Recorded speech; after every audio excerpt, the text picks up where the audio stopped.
Zum Verwesele.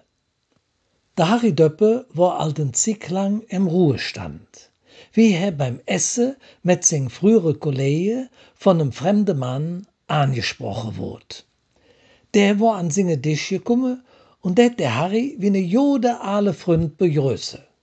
Überschwänglich det den in der Arm nehme und laut von der schöne Zick mit em zusammen bei der Bundeswehr schwärme. Dabei det der Harry immer mit Herbert anspreche.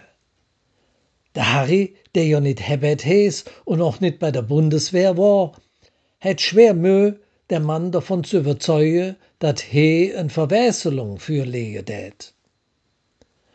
Eine Woche später tät unserem Harry der Mann zufällig nochens auf der Straße begegnen.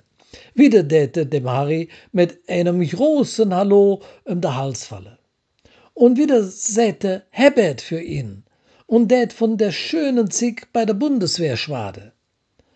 Doch bevor der Harry jetzt sagen konnt, tät dat Fremsche lache und oft löf's oft nit. Letz Woch han ich ne Mann getroffen, der dir zum Verwäsele gliche tät.